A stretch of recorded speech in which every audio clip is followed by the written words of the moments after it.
প্রিয় শিক্ষার্থীবৃন্দ, আসসালামু আলাইকুম। আমরা যথারীতি আবার শুরু করছি রসায়নের ষষ্ঠ অধ্যায় আজকের আলোচনা। আমরা আজকে রসায়নের এই ষষ্ঠ অধ্যায়ের দ্বিতীয় পর্ব নিয়ে আলোচনা করব। দ্বিতীয় পর্বের শুরুতেই প্রথমে যে বিষয়টা আমাদের অবশ্যই জানতে হবে সেটি হলো দ্রবণ। কারণ এই অধ্যায়ে আজকের পাঠটা আমরা যেটা বেছে নিয়েছি, এই দ্রবণের ব্যাপারটি ভালোভাবে যদি আমি না বুঝি তাহলে কিন্তু অনেক কিছুই আমি বুঝতে পারবো না। সেক্ষেত্রে দ্রবণ কাকে বলে?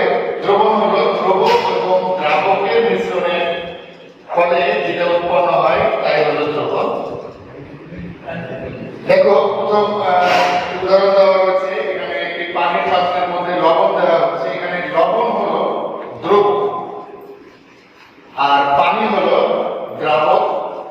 এই লবণ এবং পানি যদি আমরা একত্রিত করি, ভালোভাবে মিশিয়ে ফেলি, তাহলে যেটা উৎপন্ন হবে সেটাই হলো দ্রবণ। এটা চিনির শরবত হতে পারে, একটু দ্রবণ হবে।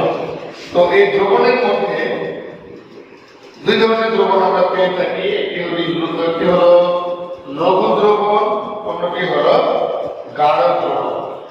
লঘু দ্রবণের মধ্যে দ্রবের পরিমাণ তুলনামূলক কম থাকে, গাঢ় দ্রবণের মধ্যে দ্রবের পরিমাণ তুলনামূলকভাবে বেশি থাকে। উদাহরণ হিসাবে আমরা বলতে পারি যে, ধরে নিই আমরা 100 মিলিলিটার একটি পাত্রে, দুইটি পাত্র নিলাম, তার মধ্যে 100 মিলিলিটার করে পানি দিলাম এবং একটি পাত্রের মধ্যে 10 গ্রাম দ্রব্য প্রবেশ করালাম, অন্য পাত্রের মধ্যে 50 গ্রাম দ্রব্য প্রবেশ করালাম। তাহলে তুলনামূলক তোমরা বুঝতেই পারছো যে দ্রব্যের পরিমাণ কম এবং বেশি হওয়ার কারণে একটি দ্রব্য হালকা হবে, একটি দ্রব্য গাঢ় হবে। যে হালকা দ্রবণটাকে আমরা বলবো লঘু দ্রবণ, আর এবং যেখানে দ্রব্যের পরিমাণ বেশি থাকবে সেই দ্রবণটার পরিমাণ দ্রবণকে আমরা বলবো গাঢ় দ্রবণ। এখন আসি মৌল দ্রবণ কাকে বলে। একটি নির্দিষ্ট তাপমাত্রায় 1 লিটার দ্রবণের মধ্যে যদি 1 মোল দ্রব্য দ্রবীভূত থাকে, তবে ওই দ্রবণকে মোলার দ্রবণ বা 1 মোলার দ্রবণ বলে। তাহলে নরমালি মোলার দ্রবণ বললে আমরা তার মোলারিটির মান বলবো 1 m। এই m বলতে আমরা মোলারিটি বলছি। যদি সেমিমোলার দ্রবণ প্রকাশ করা থাকে তাহলে মোলারিটির মান হবে 0.5। একইভাবে ডেসিমোলার দ্রবণ বললে মোলারিটির মান 0.1। এখন আসি আমরা মোলারিটি কাকে বলে। নির্দিষ্ট তাপমাত্রায় 1 লিটার দ্রবণের মধ্যে যত মোল দ্রব্য দ্রবীভূত থাকে তবে তাকে মোলারিটি বলে। মোলারিটিকে আমরা অনেক সময় ঘনমাত্রাও বলে থাকি। তোমাদের একটা বিভ্রান্ত হওয়ার কিছু নাই। প্রশ্নে যদি মোলারিটি চাই বা ঘনমাত্রা চাই, উত্তর কিন্তু একইভাবে দিতে হবে। তো মোলারিটি নির্ণয়ের জন্য একটি বিখ্যাত সূত্র রয়েছে। অবশ্য মোলারিটি না করে আমরা ঐকিক নিয়মের ক্ষেত্রে এই ধরনের অঙ্কগুলো করতে পারি। তবে আমার কাছে যেটা মনে হয়, এই ছোট্ট একটি সূত্র জেনে থাকলে তোমার জন্য এই অধ্যায়ে মোলারিটি সম্পর্কিত প্রশ্নের উত্তরগুলো দেওয়া অত্যন্ত সহজ। আসলে আমরা জেনে নিই সূত্রটি হলো W সমান SMV/1000। এখানে W হলো গ্রাম এককে দ্রব্যের ভর। অবশ্যই মনে রাখতে হবে, দ্রব্য যেটাই থাক না কেন তার প্রকাশ করতে হবে কিন্তু গ্রামে। একভাবে S হলো দ্রবণের মোলারিটি, যার একক হলো m বা মোলার। V সমান হলো মিলিলিটার এককে দ্রবণের আয়তন। যেখানে এককে থাক না কেন অবশ্যই এককে আমাদের মিলিলিটার করে দিতে হবে। এরপরে m হলো দ্রব্যের আণবিক ভর। আমাদের মোলারিটি নির্ণয়ের এই অঙ্কগুলো করার সময় অবশ্যই এই 4টা কথা সব সময় মনে রাখতে হবে। এসব আমরা এই মোলারিটি সম্পর্কিত কিছু গাণিতিক সমস্যা সমাধান করার চেষ্টা করি। প্রথমে যে সমস্যাটা দেওয়া হয়েছে যে 3 লিটার সেমিমোলার সালফিউরিক অ্যাসিড দ্রবণের মধ্যে কি পরিমাণ সালফিউরিক অ্যাসিড আছে। তো প্রথমে আমরা দেখি যেখানে কি কি মান দেওয়া হয়েছে। তো এখানে V এর মান দেওয়া হয়েছে 3 লিটার। 3 লিটার মানে আমরা আগে বলেছি মিলিলিটার করে নিতে হবে। তার মানে এর মান হবে 3000 ml। সেমিমোলার উল্লেখ করা হয়েছে, তার মানে এই দ্রবণের ঘনমাত্রা বা মোলারিটির মান, যাকে আমরা এস দ্বারা প্রকাশ করি, এস এর মান হবে 0.5 মোলার। আণবিক ভর m সমান হবে, এখানে যেহেতু সালফিউরিক অ্যাসিড রয়েছে, সালফিউরিক অ্যাসিডের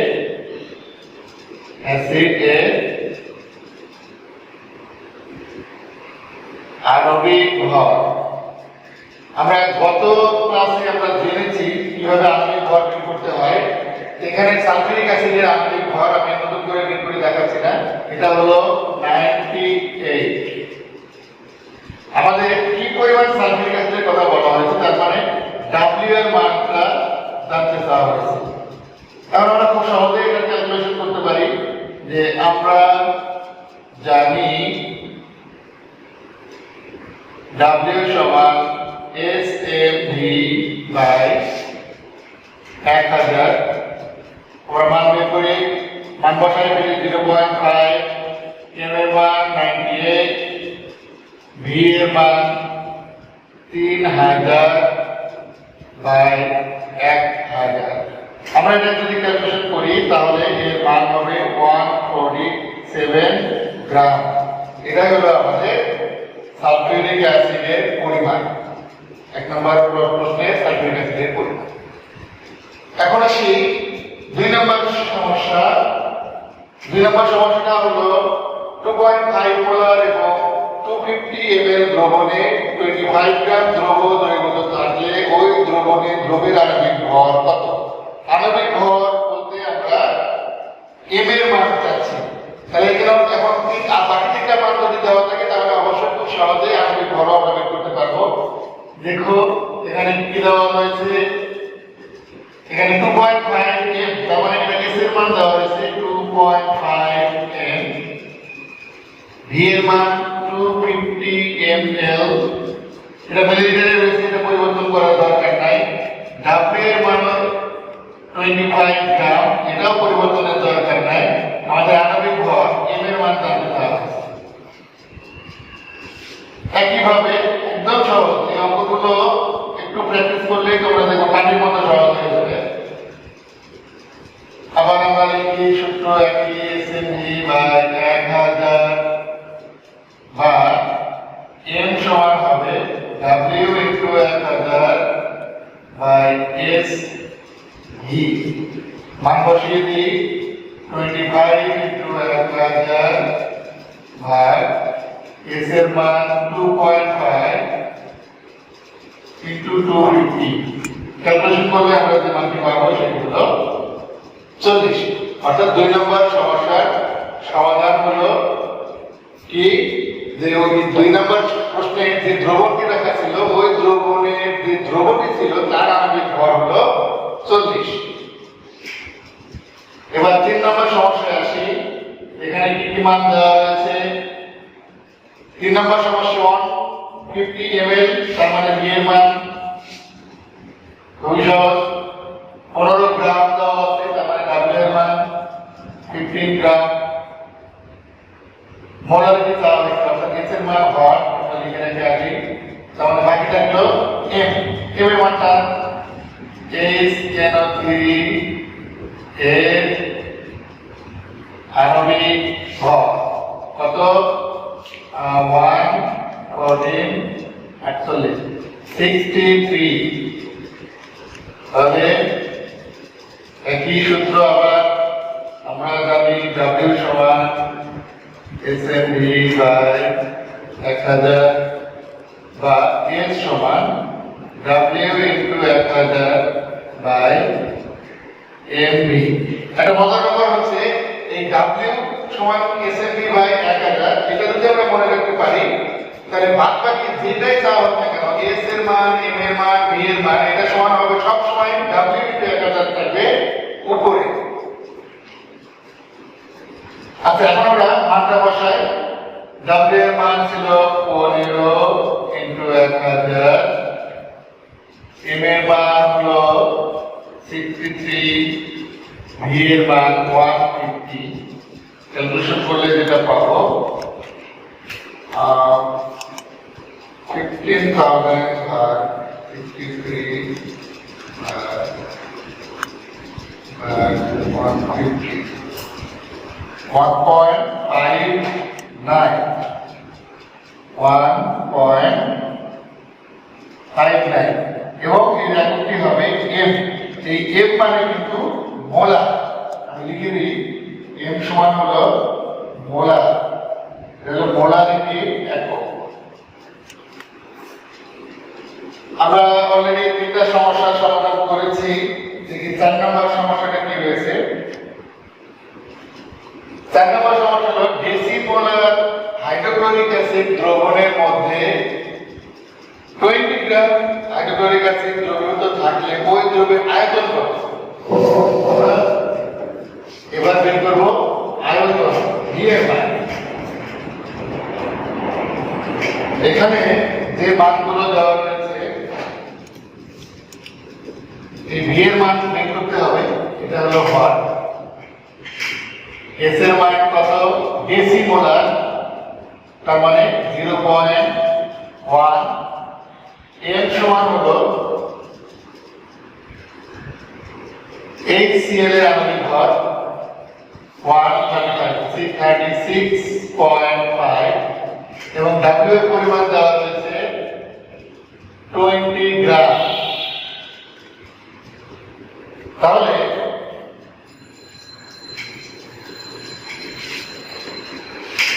আমাদের এখানে বের করতে বলা হয়েছে আয়তন। তার মানে আমরা আয়তন যদি বের করি ভি সমান যথারীতি W into 1000 by MS। W এর মান হলো 20, M এর মান 36.5 ইন্টু S এর মান 0.1 ভাগ করলে যে রেজাল্টটা পাবো 20 ভাগ 36.5 ভাগ 0.1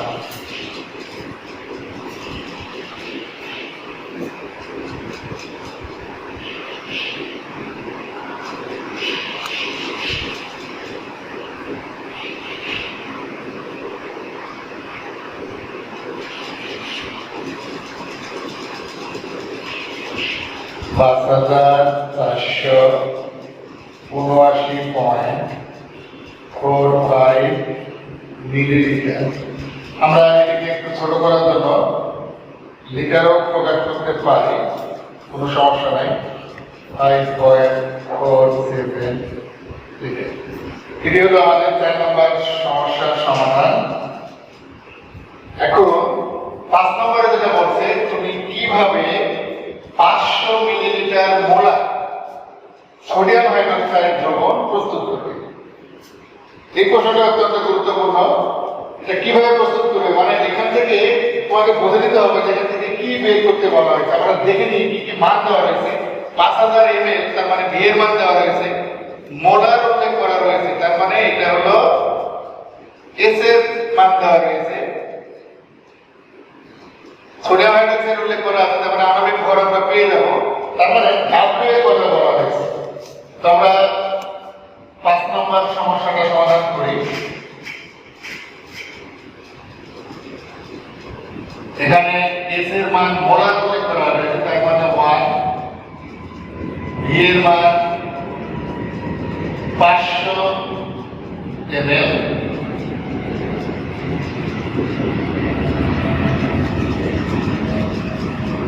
এম সমান সোডিয়াম হাইড্রোক্সাইডের আণবিক ভর 40,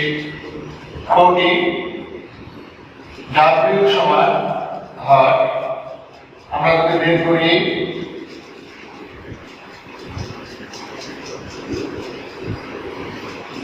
মান বসিয়ে দিই। এস এর মান হলো 1 ইন্টু 40 ইন্টু 500 ভাগ 1000, 4 20, 20,000 ভাগ 1,000 মানে 20। তাহলে আমরা ডাবের পরিমাণটা পেয়ে গেলাম 20 গ্রাম। কিন্তু আমরা উত্তর লেখার সময় কিন্তু একটু বসিয়ে লিখতে হবে। এখানে প্রশ্নটা করা হয়েছে তোমাকে নিজেকে যে তুমি কিভাবে এরকম একটা দ্রবণ প্রস্তুত করবে। তাহলে আমরা যে কথাটি লিখব, যাতে আমি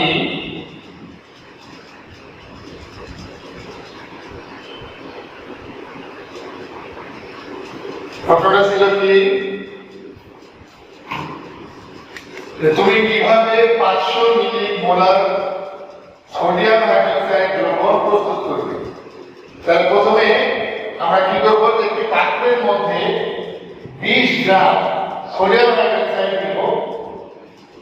তাহলে আমরা লিখে দিই যে আমি একটি পাত্রে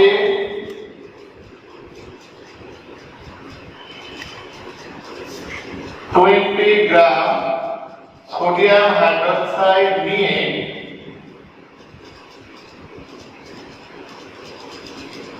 পরবর্তীতে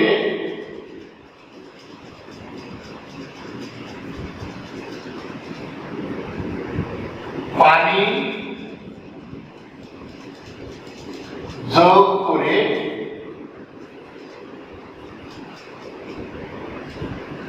পাত্রের আয়তন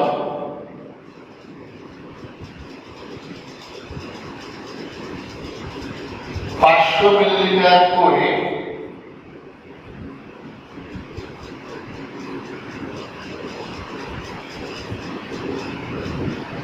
সোডিয়াম হাইড্রোক্সাইড এর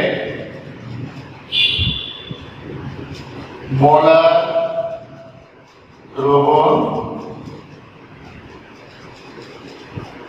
প্রস্তুত করব। এভাবে আমরা ডক্টরের মান বের করার পরে এই কথাটি আমাকে অবশ্যই বুঝিয়ে লিখতে হবে যদি প্রশ্নে এই ধরনের সমস্যা দেওয়া থাকে। তো আশা করি আমরা এই 5টি সমস্যার সমাধানগুলো বুঝতে পেরেছি।